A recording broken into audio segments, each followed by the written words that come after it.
नमस्कार, दिन भर की बड़ी खबरों में आपका स्वागत है। मैं हूं आंचल। आज इस बुलेटिन में बात होगी दिल्ली और बंगाल में कांग्रेस के मेगा प्लान की। कांग्रेस पार्टी की मदद चाहिए लड़ाई लड़ने के लिए अपने अपने राज्यों में। मध्य प्रदेश में राज्यसभा चुनाव से पहले मचे बवाल की। देखेंगे पीएम मोदी के 12 साल के कार्यकाल पर कांग्रेस ने बोला क्या हमला। तेजस्वी ने सम्राट सरकार के सामने कैसे पेश की चुनौती। देखेंगे शंकराचार्य पर आरोप लगाकर कैसे फंसी बीजेपी। और बुलेटिन के आखिर में देखेंगे पश्चिम एशिया में एक बार फिर सुलगती जंग को। लेकिन दिन भर की तमाम बड़ी खबरों से पहले एक नजर आज की सुर्खियों पर। दिल्ली पहुंचे कर्नाटक के मुख्यमंत्री डीके शिव कुमार। कांग्रेस की पूर्व अध्यक्ष सोनिया गांधी, सांसद राहुल गांधी और प्रियंका गांधी से की मुलाकात। भगवान राम को काल्पनिक बताने का मामला, एमपी एमएलए कोर्ट ने खारिज किया मजिस्ट्रेट कोर्ट का आदेश। नए सिरे से होगी मामले की सुनवाई। बिहार विधान परिषद चुनाव के लिए दाखिल किए नामांकन पत्र में निशांत कुमार ने करोड़ों की संपत्ति और गाड़ियों को किया जिक्र। आरजेडी ने उठाया सवाल, पूछा जब नहीं है कोई आय का स्रोत तो कहां से आई इतनी संपत्ति। तमिलनाडु में विजय सरकार का 1 महीना हुआ पूरा। महिलाओं और बच्चों की सुरक्षा के लिए उठाया बड़ा कदम। 354 करोड़ के बजट के साथ सिंगापेन स्पेशल फोर्स की लॉन्च। और शेयर बाजार में मिला जुला रहा कारोबार। 64 अंकों की बढ़त के साथ 73,983 पर बंद हुआ सेंसेक्स, जबकि 27 अंकों की गिरावट के साथ 23,214 पर बंद हुआ निफ्टी। ये तो थी सुर्खियां। अब बात आज की सबसे बड़ी खबर की। पश्चिम बंगाल की पूर्व सीएम ममता बनर्जी की पार्टी टीएमसी में बड़ी टूट देखी जा रही है। 58 बागी विधायक पहले ही अलग गुट बना चुके हैं और अब तक 2 सांसदों ने भी इस्तीफा दे दिया है। ऐसे में टीएमसी के अस्तित्व पर संकट मंडराने लगा है। इसलिए पार्टी प्रमुख ममता बनर्जी ने कांग्रेस से मदद की मांग की है और अब दोनों ने मिलकर एक नई रणनीति बनाई है जो बीजेपी के लिए बड़ा झटका साबित हो सकती है। तो क्या है कांग्रेस और ममता का प्लान, जानेंगे इस रिपोर्ट में। बीजेपी के खिलाफ कांग्रेस और टीएमसी का मेगा प्लान सामने आ गया है। टीएमसी में आए तूफान के बीच दोनों पार्टियों ने बीजेपी की साजिशों को फेल करने के लिए हाथ मिला लिया है। दरअसल टीएमसी में इस वक्त जबरदस्त भगदड़ मची हुई है। पश्चिम बंगाल की पूर्व सीएम और टीएमसी प्रमुख ममता बनर्जी का आरोप है कि बीजेपी उनकी पार्टी को तोड़ने की कोशिशों में जुटी हुई है, लेकिन अब उसकी सारी साजिशें फेल हो गई हैं। अपनी पार्टी को बचाने के लिए पार्टी प्रमुख और राज्य की पूर्व सीएम ममता बनर्जी ने कांग्रेस से मदद मांगी है और उन्हें कांग्रेस से पूरा समर्थन भी मिल रहा है। यानी बीजेपी के खिलाफ टीएमसी और कांग्रेस एकजुट हो गए हैं। दोनों ने मिलकर एक बड़ा प्लान बनाया है ताकि टीएमसी में जारी मौजूदा राजनीतिक संकट का सामना किया जा सके। खबर ये आ रही है कि टीएमसी का कांग्रेस में विलय होने जा रहा है। जी हां, ममता बनर्जी पिछले 4 दिन से दिल्ली में डेरा डाले हुए हैं। इस दौरान दोनों दलों के बीच चर्चाओं का दौर लगातार जारी है। 8 जून को इंडिया गठबंधन की बैठक में ममता बनर्जी और कांग्रेस की संसदीय दल की अध्यक्ष सोनिया गांधी के बीच काफी गर्मजोशी दिखाई दी और उसके अगले ही दिन यानी 9 जून को ममता सोनिया गांधी के 10 जनपद वाले आवास पहुंच गई, जहां दोनों के बीच गंभीर चर्चा हुई। और अब टीएमसी महासचिव अभिषेक बनर्जी ने कांग्रेस सांसद राहुल गांधी से मुलाकात की है। बताया जा रहा है कि इन बैठकों के केंद्र में कांग्रेस और टीएमसी के विलय पर चर्चा रही। खबरों के मुताबिक टीएमसी का कांग्रेस में विलय होता है तो ममता बनर्जी को कांग्रेस वर्किंग कमेटी में जगह दी जाएगी। उन्हें राष्ट्रीय उपाध्यक्ष बनाया जाएगा। उत्तराधिकारी और सांसद अभिषेक बनर्जी को भी कांग्रेस पार्टी में राष्ट्रीय महासचिव का बेहद महत्वपूर्ण पद सौंपने की बात कही जा रही है। आप जानते हैं कि टीएमसी में इस वक्त सभी नेता दबाव में दिखाई दे रहे हैं। उन पर पार्टी छोड़ने का दबाव बनाया जा रहा है। टीएमसी के विधायक दल में पहले ही बड़ी टूट हो चुकी है। 58 बागी विधायकों का अलग गुट बन गया है। वहीं सांसदों में भी अब टूट दिखाई दे रही है। राज्यसभा सांसद सुखेंदु राय के बाद अब सुष्मिता देव ने भी सदस्यता छोड़ दी है। ऐसे में टीएमसी को बचाने के लिए कांग्रेस में उसका विलय एकमात्र रास्ता दिख रहा है। शिवसेना यूबीटी सांसद संजय राउत ने भी इसका समर्थन किया है। उन्होंने कहा कि कांग्रेस पार्टी से जो फैक्शन बाहर निकले थे, नेता बाहर निकले थे और उसने अपने अपने दल खड़े किए, चाहे महाराष्ट्र हो, चाहे पश्चिम बंगाल हो, चाहे उड़ीसा हो, चाहे तेलंगाना हो, चाहे आंध्र हो, सभी ने कांग्रेस में आकर कांग्रेस के झंडे के नीचे अपनी नई शुरुआत करनी चाहिए और कांग्रेस को मजबूत करना चाहिए। अब 11 जून को इंदिरा भवन में कांग्रेस की अहम बैठक बुलाई गई है, जिसमें एआईसीसी महासचिव, प्रभारी और पीसीसी अध्यक्ष शामिल होंगे। माना जा रहा है कि इस बैठक के बाद इस प्रस्ताव को लेकर कोई बड़ा फैसला लिया जा सकता है। ऐसे में सबकी नजरें फिलहाल दिल्ली में जारी इस सियासी हलचल पर बनी हुई है। विपक्ष की रणनीति ने बीजेपी की परेशानी बढ़ा दी है, तो मुश्किल में इस वक्त चुनाव आयोग भी दिखाई दे रहा है। राज्यसभा चुनाव से पहले कांग्रेस उम्मीदवार मीनाक्षी नटराजन का नामांकन खारिज होने को लेकर बवाल मचा हुआ है। इस मामले में कांग्रेस चुनाव आयोग और बीजेपी पर हमलावर है। इसको लेकर पार्टी डेलीगेशन चुनाव आयोग के दफ्तर पहुंचा। इस दबाव के बाद चुनाव आयोग का जवाब सामने आया है। तो क्या है पूरी खबर, जानने के लिए देखिए रिपोर्ट। मध्य प्रदेश में राज्यसभा चुनाव की प्रक्रिया सवालों के घेरे में है। कांग्रेस उम्मीदवार मीनाक्षी नटराजन का नामांकन रद्द होने के बाद सियासी बवाल मचा हुआ है। इसे लेकर कांग्रेस के 10 दिग्गज नेताओं का एक डेलीगेशन दिल्ली में चुनाव आयोग से मिलने पहुंचा। इस मुलाकात में क्या हुआ, ये सबसे बड़ा मुद्दा है। कांग्रेस नेताओं के मुताबिक चुनाव आयोग ने शुरुआती बातचीत में 2 घंटे के भीतर फैसला लेने का पक्का आश्वासन दिया था, लेकिन हैरानी की बात यह है कि 4 घंटे बीतने के बाद भी आयोग ने कोई फैसला नहीं लिया।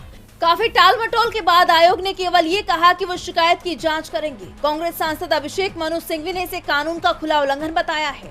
उनका तर्क साफ है, नटराजन के खिलाफ कोई आपराधिक मामला दर्ज नहीं था, सिर्फ एक कोर्ट नोटिस था जिसे आधार बनाकर नामांकन रद्द किया गया। उसका कानून में कोई प्रावधान ही नहीं है। कांग्रेस इसे सीट चोरी करार दे रही है। उधर भोपाल में कार्यकर्ताओं ने सीईओ दफ्तर के बाहर विरोध प्रदर्शन करते हुए आरएसएस की यूनिफॉर्म टांग दी। नेता प्रतिपक्ष उमंग सिंघार ने सीधे बीजेपी और आरएसएस पर सीट चोरी का आरोप मढ़ा है। कांग्रेस का सवाल है कि जिस तेजी से मीनाक्षी नटराजन का नामांकन खारिज किया गया, वैसी फुर्ती झारखंड में परिमल नाथवानी के मामले में क्यों नहीं दिखी?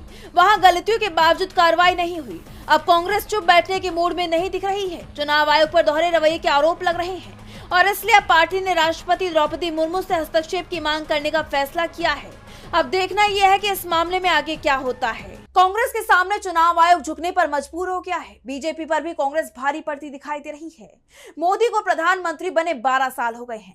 बीजेपी का दावा है कि उन्होंने देश के पहले प्रधानमंत्री जवाहरलाल नेहरू के रिकॉर्ड को पीछे छोड़ दिया है, जिसे लेकर एनडीए की बड़ी बैठक आयोजित हुई और पीएम मोदी की वाहवाही के गुण गाए गए। लेकिन विपक्ष ने बीजेपी को आईना दिखाते हुए इन 12 सालों की पोल खोल दी है। देखिए रिपोर्ट। प्रधानमंत्री नरेंद्र मोदी की अगुवाई में केंद्र सरकार ने अपने 12 साल के सफर को पूरा कर लिया है।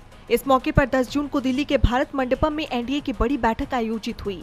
इसमें बीजेपी के बड़े नेता, एनडीए के सहयोगी दलों के नेता, मुख्यमंत्री, उप मुख्यमंत्री और गठबंधन के सीनियर पदाधिकारी शामिल हुए। इस मौके पर पीएम मोदी की तारीफों के पुल बांधे गए। कैबिनेट सदस्यों ने खड़े होकर पीएम मोदी का सम्मान भी किया, जिसकी चर्चा तेज है।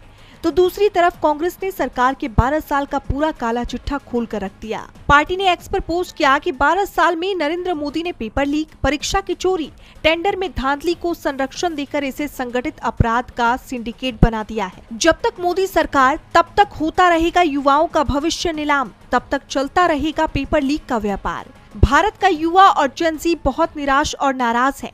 अब वो अपनी जिंदगी से खिलवाड़ बर्दाश्त नहीं करेगा।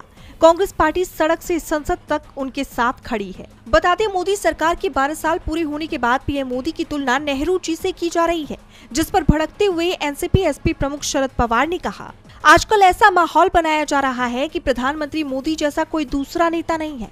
माना कि मोदी सबसे लंबे समय तक सेवा करने वाले निर्वाचित प्रधानमंत्री बन गए हैं, जो एक अच्छी बात है।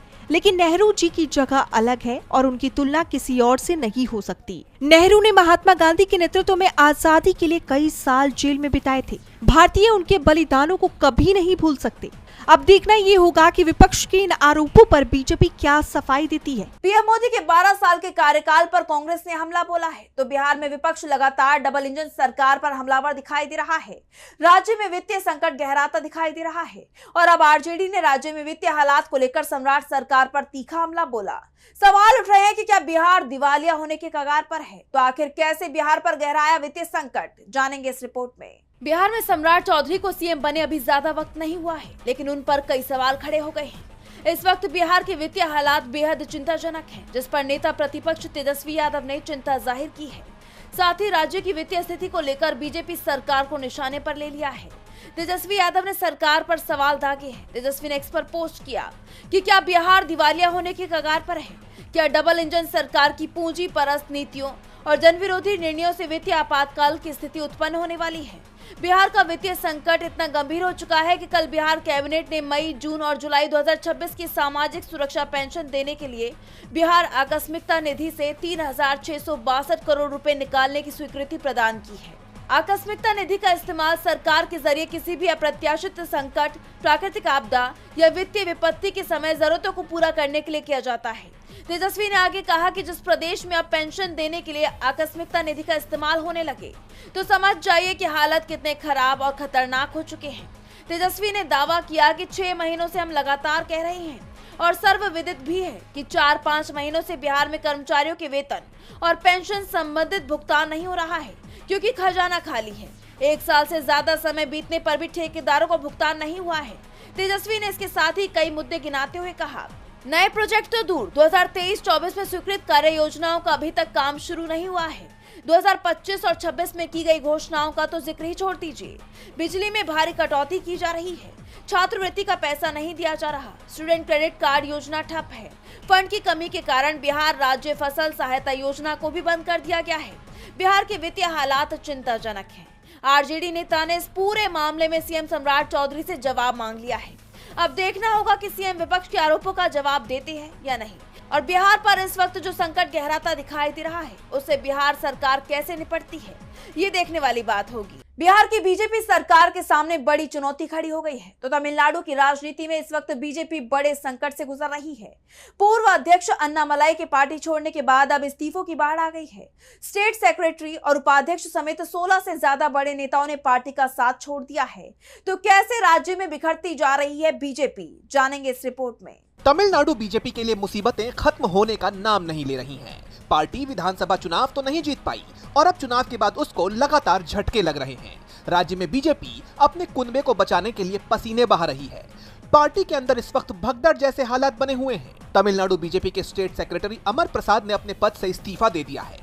उन्होंने ये कदम पूर्व प्रदेश अध्यक्ष के अन्नामलाई के पार्टी छोड़ने के कुछ दिन बाद उठाया है। अमर प्रसाद ने सोशल मीडिया पर खुलकर कहा कि वो अब अन्नामलाई के साथ अपनी राजनीतिक यात्रा आगे बढ़ाएंगे।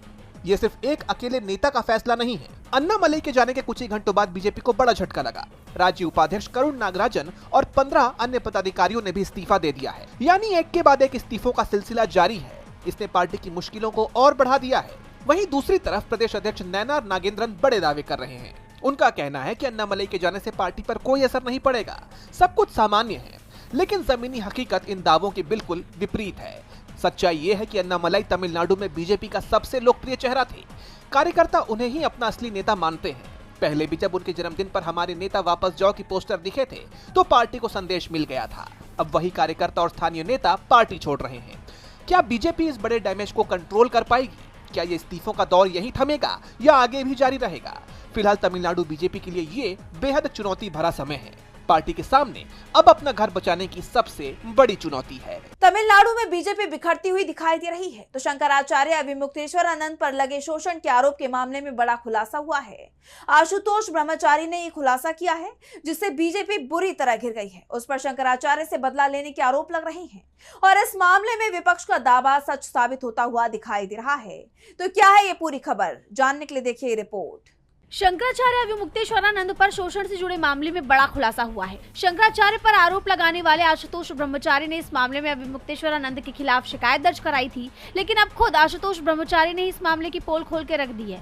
इस केस में यू टर्न लेते हुए उन्होंने साफ कर दिया है कि उन पर दबाव बनाकर ये काम कराया गया था, जिसमें बीजेपी के कुछ लोग भी शामिल है। ये कुकर्मी, ढोंगी, फ्रॉडी रामचंद्र दास जो हमारा ही गुरु भाई है, हमें कहते भी दुर्भाग्य है कि हम ऐसे ही जंगे जुट गए, है ना। गुरु के प्रति हमें सम्मान है और रहेगा, आजीवन रहेगा, पर गुरु की हत्या कराने का षड्यंत्र अच्छा। अभिमुक्तेश्वरानंद पर फर्जी मुकदमा लगवाने का भी ये षड्यंत्र। आज मैं कहना चाहता हूँ, रामचंद्र ने ही ये हमारे ऊपर दबाव दिया था। और इतना ही नहीं, इसमें कई अधिकारी भी लिप्त है। मुझे बता दें कि रामचंद्र दास प्रसिद्ध संत रामभद्राचार्य के आधिकारिक उत्तराधिकारी और तुलसी पीठाधीश्वर के पद पर आसीन है। वो बचपन से ही रामभद्राचार्य की सेवा में जुड़े हुए हैं और आशुतोष ब्रह्मचारी भी रामभद्राचार्य के ही शिष्य हैं। वहीं अब आशुतोष ब्रह्मचारी का बयान आते ही बवाल मच गया है। उनके इस बयान से रामभद्राचार्य के उत्तराधिकारी पर तो सवाल उठे ही हैं, साथ ही बीजेपी भी सवालों के घेरे में आ गई है। आशुतोष ब्रह्मचारी ने साफ कहा है कि शंकराचार्य अविमुक्तेश्वरानंद के खिलाफ की गई इस साजिश में कुछ अधिकारी भी शामिल थे। वहीं अब आशुतोष के इस खुलासे के बाद सबका ध्यान माघ मेले के दौरान शंकराचार्य और यूपी प्रशासन के बीच उपजे तनाव से जोड़कर देखा जा रहा है। आपको याद होगा कि इस साल की शुरुआत में माघ मेले के दौरान शंकराचार्य को संगम स्नान करने से प्रशासन ने रोक दिया था, जिसके बाद शंकराचार्य सरकार के खिलाफ खुलकर आ गए थे और बीजेपी को फर्जी हिंदुत्व के नाम पर घेरा भी था। उस वक्त बीजेपी नेताओं की तरफ से भी अविमुक्तेश्वरानंद को काफी बुरा भला कहा गया था। खुद सीएम योगी ने उन्हें फर्जी शंकराचार्य करार दिया था। बीजेपी के साथ हुए इस टकराव के बाद से ही अविमुक्तेश्वरानंद पर शारीरिक शोषण के आरोप लगे थे और अब आशुतोष ब्रह्मचारी के खुलासे के बाद से बीजेपी पर शंकराचार्य से बदला लेने का आरोप लगने लगा है और बीजेपी अब बुरी तरह घिर चुकी है। और बुलेटिन के आखिर में बात पश्चिम एशिया में एक बार फिर सुलगती जंग की। एक बार फिर अमेरिका ने ईरान पर हमला बोला है, जिस पर ईरान ने भी कड़ी प्रतिक्रिया दी और खाड़ी देशों में मौजूद अमेरिकी ठिकानों को निशाना बनाया, जिसके बाद क्षेत्र में जारी तनाव और ज्यादा बढ़ गया है। इसे लेकर तमाम देशों ने चिंता जाहिर की है। तो क्या पश्चिम एशिया में टूट गया युद्ध विराम? जानेंगे इस रिपोर्ट में। अमेरिका और ईरान के बीच का युद्ध विराम टूट गया है। अमेरिका ने ईरान पर हमला बोल दिया है, जिसके बाद क्षेत्र में दोबारा जंग छिड़ने की पूरी संभावना दिखाई दे रही है। अमेरिकी राष्ट्रपति डोनाल्ड ट्रंप जो अब तक डील की बात कह रहे थे, अब उन्होंने अपनी सेना को हमले के आदेश दे दिए हैं और ट्रंप से हरी झंडी मिलते ही अमेरिकी सेना ने ईरान पर ताबड़तोड़ स्ट्राइक कर दी। दरअसल ट्रंप का आरोप है कि ईरान ने हॉर्मुज में अमेरिका के एक हेलीकॉप्टर अपाचे को मार गिराया। हालांकि ईरान ने इन आरोपों को खारिज किया है, लेकिन अमेरिकी सेना बदले की कार्रवाई पर उतर आई। उसने ईरान के 8 शहरों पर एयर स्ट्राइक कर दी, जिसमें केशम आइलैंड में 6 धमाके सुने गए। सिरिक आइलैंड पर पानी के 2 प्लांटों को निशाना बनाया गया। हॉर्मुज प्रांत, जस्क और बुशहर पर हवाई हमले किए गए हैं। अमेरिकी सेना का कहना है कि उन्होंने हॉर्मुज स्ट्रेट के पास ईरान के air defence system, control station और निगरानी रडार ठिकानों को निशाना बनाया, जिसके बाद ईरान ने भी जोरदार पलटवार किया है। उसकी तरफ से बहरीन में मौजूद अमेरिकी नौसेना के 5वें बेड़े पर ड्रोन हमले किए गए। ईरान ने जॉर्डन के एक एयरबेस पर F-35 लड़ाकू विमानों के हैंगर और कमांड सेंटर समेत 4 अहम ठिकाने तबाह कर दिए। उसने अमेरिकी MQ-9 रीपर ड्रोन को मार गिराने का भी दावा किया है। ईरानी सेना इस्लामिक रिवॉल्यूशनरी गार्ड कोर यानी IRGC का दावा है कि हमने अमेरिकी ठिकानों पर 21 हमले किए। इस हमले में लंबी दूरी वाली कद्र, इमाद और खैबर शेकन मिसाइलें दागी गई। हमारी एरोस्पेस फोर्स ने ठोस और लिक्विड फ्यूल वाली मिसाइलों का इस्तेमाल किया। हालांकि अमेरिका ने इन दावों को खारिज कर दिया, लेकिन IRGC ने उन्हें खुली धमकी दी है कि अगर अमेरिका ने दोबारा हमला किया तो क्षेत्र में तय किए गए लक्ष्यों पर और ज्यादा व्यापक और कड़े हमले किए जाएंगे। उसने खाड़ी देशों को भी चेताया कि अमेरिका और इजरायल ईरान के खिलाफ हमलों के लिए उनकी जमीन का इस्तेमाल न कर पाए, ये सुनिश्चित करना उनका काम है। ईरान ने अमेरिकी हमलों को अंतर्राष्ट्रीय कानून का स्पष्ट उल्लंघन बताया है। ईरान के विदेश मंत्रालय के प्रवक्ता इस्माइल बगाई ने कहा कि बल प्रयोग और गैर कानूनी कार्रवाइयों से किसी भी राजनयिक प्रक्रिया को नुकसान पहुंचता है। जहां भी जरूरी होगा, हमारी सशस्त्र सेनाएं पूरी ताकत और दृढ़ संकल्प के साथ दुश्मन का सामना करेंगी। क्षेत्र में बिगड़ते हालात को लेकर चीन और रूस ने गंभीर चिंता जाहिर की है। उन्होंने दोनों देशों से संयम बरतने की अपील की है। बहरहाल अब इन हमलों के बाद पश्चिम एशिया में क्या शांति बरकरार रह पाएगी, ये बड़ा सवाल है। तो आज इस बुलेटिन में बस इतना ही। आप देखते रहिए DB लाइव। नमस्कार।